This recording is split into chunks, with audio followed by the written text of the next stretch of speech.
Hi friends, ಎಲ್ಲರಿಗೂ ನಮಸ್ಕಾರ. ಸಖಿ ಸಿರಿಗೆ ಸ್ವಾಗತ.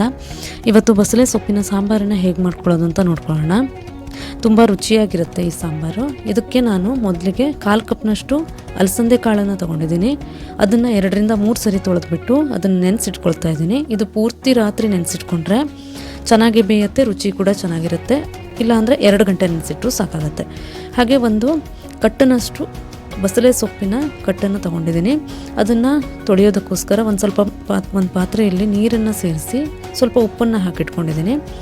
ಹಾಗೆ ಬಸಳೆ ಸೊಪ್ಪಿನ ಕಟ್ಟನ್ನು ಎಳೆಯದಿದ್ದರೆ ತುಂಬ ರುಚಿಯಾಗಿ ಆಗುತ್ತೆ ಸಾಂಬಾರು. ನೋಡ್ಕೊಬಿಟ್ಟು ಚೆನ್ನಾಗಿರೋವಂಥದ್ದನ್ನೇ ಆರಿಸ್ಕೊಳ್ಳಿ. ಹಾಗೆ ಎಲೆನ ಪೂರ್ತಿ ಸಪ್ರೇಟು ಮತ್ತು ದಂಟನ್ನು ಸಪ್ರೇಟ್ ಮಾಡ್ತಾಯಿದ್ದೀನಿ. ಎಲೆನ ನೀಟಾಗಿ ತೊಳೆದು ಹಾಗೆ ದಂಟನ್ನು ಈ ಥರ ಸಣ್ಣ ಸಣ್ಣಕ್ಕೆ ಒಂದೇ ಥರ ಸೇಮ್ ಈಕ್ವಲ್ ಸೈಜಲ್ಲಿ ಕಟ್ ಮಾಡಿಕೊಂಡ್ರೆ ಚೆನ್ನಾಗಿರುತ್ತೆ. ಹಾಗೆ ಸೊಪ್ಪನ್ನು ಕೂಡ ನೆನೆಸಿಟ್ಕೊಂಡಿದ್ದೆ. ಅದನ್ನು ಚೆನ್ನಾಗಿ ತೊಳೆದ್ಬಿಟ್ಟು ನೀರನ್ನು ತೆಗೆದು ಅದರ ಪೂರ್ತಿ ಎಲೆನ ಒಂದು 4-5 ಎಲೆನ ತೊಗೊಬಿಟ್ಟು ಈ ಥರ ಸಣ್ಣಕ್ಕೆ ಕಟ್ ಮಾಡ್ಕೊಳ್ಳಿ. ಚೆನ್ನಾಗಿರುತ್ತೆ ಈ ಥರ ಕಟ್ ಮಾಡಿಕೊಂಡ್ರೆ. ಸೊ ಬಸಳೆ ಸೊಪ್ಪನ್ನು ಕೂಡ ಕಟ್ ಮಾಡ್ಕೊಂಡಾಯಿತು.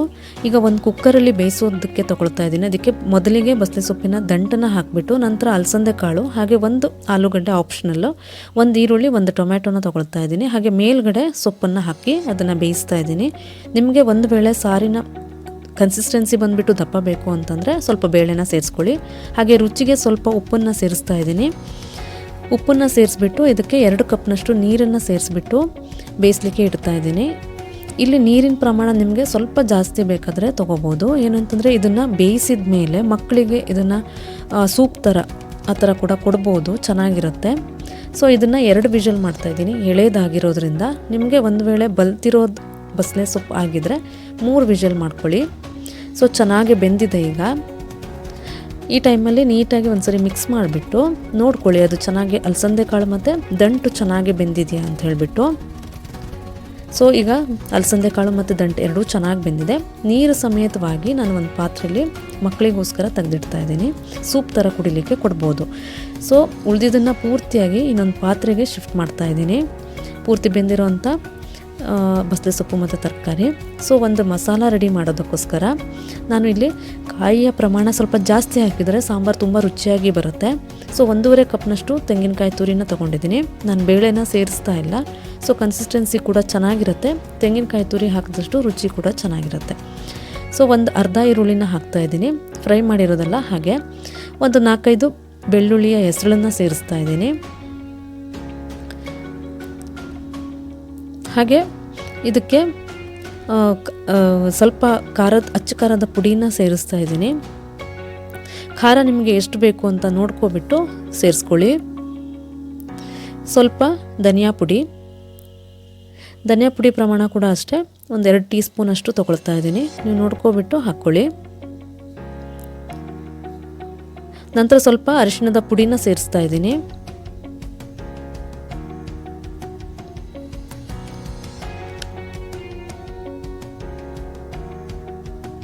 ಹಾಗೆ ಸ್ವಲ್ಪ ಜೀರಿಗೆ ಜಾಸ್ತಿ ಹಾಕಕ್ಕೆ ಹೋಗಬೇಡಿ, ಸ್ವಲ್ಪ ಪ್ರಮಾಣದಲ್ಲಿ ಹಾಕಿದರೆ ಸಾಕು. ಹಾಗೆ ಒಂದು ಸ್ವಲ್ಪ ಕಾಳು ಮೆಣಸನ್ನು ಸೇರಿಸ್ತಾ ಇದ್ದೀನಿ. ಚೆನ್ನಾಗಿರುತ್ತೆ ರುಚಿ ಕಾಳುಮೆಣಸು ಹಾಕೋದ್ರಿಂದ. ಇದನ್ನು ನೋಡ್ಕೊಬಿಟ್ಟು ಹಾಕ್ಕೊಳ್ಳಿ. ಹಾಗೆ ಸ್ವಲ್ಪ ನೀರನ್ನು ಹಾಕಿಬಿಟ್ಟು ಇದನ್ನು ನೈಸಾಗಿ ರುಬ್ಕೊಳ್ಳಿ. ನೀರಿನ ಪ್ರಮಾಣ ಮೊದಲಿಗೆ ಸ್ವಲ್ಪ ಹಾಕ್ಕೊಳ್ಳಿ. ಇದನ್ನು ನೈಸಾಗಿ ರುಬ್ಬಿದಷ್ಟು ಮಸಾಲ ಚೆನ್ನಾಗಿರುತ್ತೆ ಟೇಸ್ಟು. ಸೊ ಮಸಾಲ ಕೂಡ ರೆಡಿಯಾಗಿದೆ. ಈಗ ರುಬ್ಬಿಟ್ಟು ನೈಸಾಗಿದೆ. ನೋಡ್ಕೊಬಿಟ್ಟು ನಿಮಗೆ ಕನ್ಸಿಸ್ಟೆನ್ಸಿ ಮಾತ್ರ ನೋಡ್ಕೊಬಿಟ್ಟು ಮಿಕ್ಸ್ ಮಾಡಿಕೊಂಡು ನೀರನ್ನು ಹಾಕ್ಕೊಳ್ಳಿ. ಇಲ್ಲಿ ಪೂರ್ತಿಯಾಗಿ ಮಸಾಲಾನ ಸೇರಿಸ್ತಾ ಇದ್ದೀನಿ. ಹೈ ಫ್ಲೇಮ್ ಇಟ್ಕೊಬಿಟ್ಟು ಚೆನ್ನಾಗಿ ಹೊಂದ್ಕೊಳ್ಳೋ ಥರ ಒಂದು ಸರಿ ಮಿಕ್ಸ್ ಮಾಡ್ಕೊಳ್ಳಿ. ಏನಂತಂದರೆ ಪೂರ್ತಿ ದಂಟಿಗೆ ನಮಗೆ ಮಸಾಲ ತಾಗ್ದಷ್ಟು ಚೆನ್ನಾಗಿರುತ್ತೆ. ಅದರದ್ದು ಆರೋಮನೂ ಚೆನ್ನಾಗಿರುತ್ತೆ. ಹಾಗೆ ಅದರ ಟೇಸ್ಟ್ ಕೂಡ ಡಿಫ್ರೆಂಟಾಗಿ ಬರುತ್ತೆ. ನೀವು ಅದರ ಇದನ್ನು ಮಾತ್ರ ಅಡ್ಜಸ್ಟ್ ಮಾಡ್ಕೊಳ್ಳಿ, ನೀರಿನ ಪ್ರಮಾಣ ಎಷ್ಟು ಬೇಕು ಅಂತೇಳ್ಬಿಟ್ಟು. ಈ ಸಾಂಬಾರು ಬಂದುಬಿಟ್ಟು ಮುದ್ದೆಗೂ ತುಂಬ ಚೆನ್ನಾಗಿರುತ್ತೆ, ಅನ್ನಕ್ಕೂ ಕೂಡ ಚೆನ್ನಾಗಿರುತ್ತೆ. ಹಾಗೆ ಉಪ್ಪನ್ನು ಇಲ್ಲಿ ಸೇರಿಸ್ತಾ ಇದ್ದೀನಿ. ಈಗಾಗಲೇ ನಾನು ಬರೀ ತರಕಾರಿನ ಬೇಯಿಸುವಾಗ ಕೂಡ ಉಪ್ಪು ಹಾಕಿದ್ದೆ.